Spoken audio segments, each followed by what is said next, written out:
nga tutambula bulungi nga bulijjo mbawe bayita entuufu egenda eri abawazi. So ladies and gentlemen, I'm here to verify that I'm fine. I'm very fine. We were 4 people in the car and we are on for kama ya msaside netubanga tusurvive an accident. Amawulire agatambula eyo yafudde yamenyese emikono waliwo ebifaananyi byendabyenga emisaayi mu maaso emikono oyo sinze that is another person kirabika tufaanaganya structure naye oyo sinze nze ndi bulungi nafunyeeko wano ebisago wano naye tebitiisa wadde n'akatono ate ne bannange be nabadde nabo nabo bali tuli under doctor's instructions. Twagenze ne tukola check-up era tuli ku medication. Tewali buzibu bwonna buli muntu ali eyo, tewali buzibu bwonna bwe tulina banze bwonna sirina wadde damage twakebedde buli kimu tewali buzibu. So eddagala ly'emmira yapeinikira ne bannange kulaba nti tuggwamu bbeeyi kubanga tuli bakosefu nga bw'omanyi omubiri ndowooza ne fiya twatwatidde nnyo naye nga olisiwa. So kyembadde nze wano tubalifayinga n'erinnya lyange ne bannamawulire kuba nabadde omukyalo ewaffe nagereza kukulaba nti proceedinga ngende nziike era nembeera successful nentuuka mu budde naye ng'abantu kulumbe bagamba nze nvudde ku mawulire nze nvudde ku mawulire bannamawulire nabo si bannamawulire bonna nti bali abamu base wano abantu balungi era erinnya ly'amawulire saagala byononeke nga bwenabyenkola kuba abantu badde bagamba abetagatufu bagambe mugisa emikono bannanga amawulire nokuba si mawulire nti bonna ndi bulungi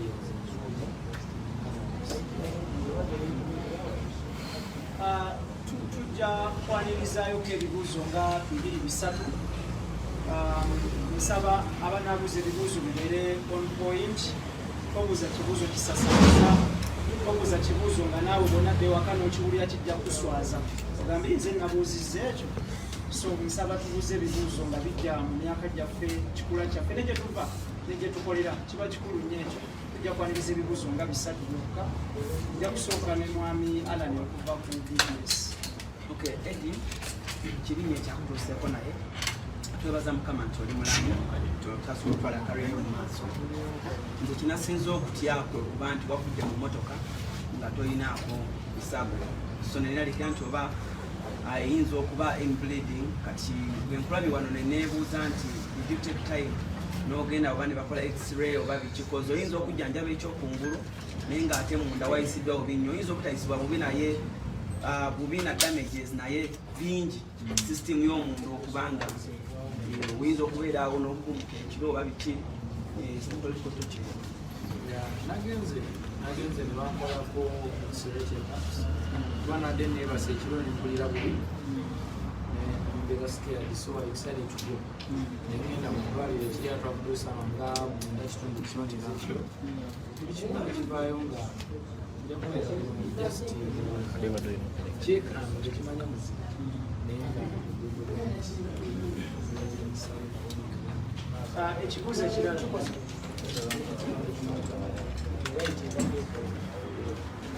I think tell me who's yes, okay, I'm Viola with Sport TV. Nze kyenjagala okubuuza Eddie mwabaddemu abantu bana yes nga bw'ogamba naye waliwo ebitambula nti wabadde n'abasirikale abamu aba SS nga tetumanyi nti abo abantu abatambula naawo babeera bava mu gavumenti kyabadde kitya clarify that area. Biri ku social media.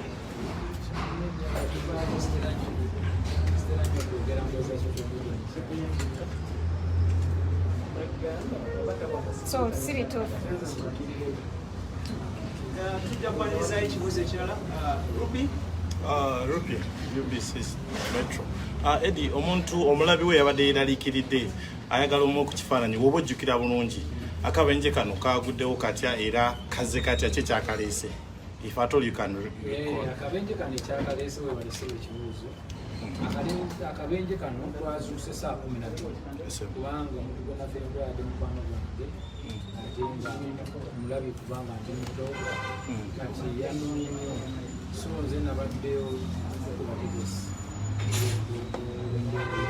kati nensalamu kire nnyo ku saa 12 ntuukeyo mu budde nsobole okukiryalinga bills oba okutegeeka okulanga tumuziika bulungi kati twakedde nnyo esaawa 12 twabadde tuddu kale zirengeri ekitundu awo ezaprocinga billing tutuuka awo twafunidde omuzibu kubanga soosa kubakula ntuuki obudde ndowooza ekiro tubadde tunyeko katono kati kubo lyabadde liriwo ate awambira baŋŋambye abantu bafunirawo nnyo obuzibu awo bwe twagudde bayitawo mayamba ogenda ku Starbex baŋŋambye waliwo akantu akabuuka emmotoka bwegwamu ebanga ebuukamu so badde nsaba n'abekikwatako abakola enguudo baŋŋambye abantu wakosa abantu bankosi special ababooda baŋŋambye bafunirawo ennyozi kati ekkubo lyadde liseerera bwe yaguddemu bweti netandika okuzunga nezunga mpaka yakutuusiza netusola mutungi tubaza Mukama nti etusudde mutwe mukyawe usanga singa twagudde kukulu flat ebigambibadde tugwawo Mukama omusala yatuyambye netugwa mu mwala osobola okuba nakusaba si kikulu wadde akatono kasita obulamu bwowe buli byebisigale tufuna nze Waso Emmanuel okuva ku YouTube channel ya Waso Emma. Kyembuuzaamu katono yabadde motoka kika kya double cabin yabadde asente nga mmeka era esuubira okuddawo simanyi oba enaddawo okusinziira bwefaanana naye motoka ezo zanjawulo bazitunda bbeeyi zanjawulo eyange nagigulangala nendalanga so saagala nyo okudda mu bwendo kubanga simana myaka ki and I don't think it's important okuleeta emiwendo gyesente. Kale tujja kwanirizayo ekibuuzo ekirala kimu omukulu tumutagenda awumulwa namwe mugende tebabakwata kafu benyini fe bakafu Sanchez Amanda Sanchez waliwo ebitagamba ku social media era ne crime scene baddewo abagamba ababaddewo abadde balabana Edddy mwabaddemu n'omukyalo y'omukyalo embeera embeera ebyetya abaddemu ne family abantu abakulu abava ku kyalo gyemba ababeera Kampala so nina abadde mpaddeko lift sebalawo badde oli mutuuzi Edddy kino kisembayo mu accident eyo bigamba okuba nti essimu eyo yatwaliddwa ate wano wenkulengedde ndaba essimu waliwo eyabuze abamulyango bagitudde essimu yabuze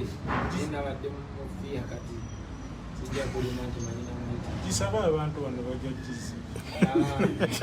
baba akalina nokanuguno business phone ekitensina nene ebyala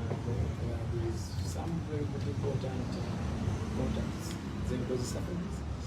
kubanga olweyo kale ekyo nja kuwaayo ekirala kubanga enda obugebe tewalina kinene si smartphone nti nabako bwogikuza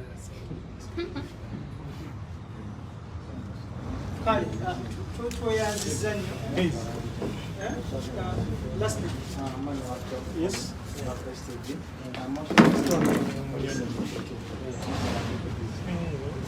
tebannaba netuyita mupositi tuli kuyita mu mitendera mituufu okulaba nti tugijja bamigambi waba balina oginspektinga biki nga kyakolako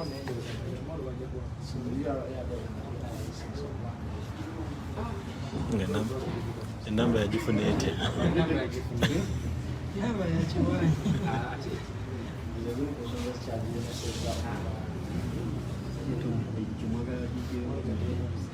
mwagala gigula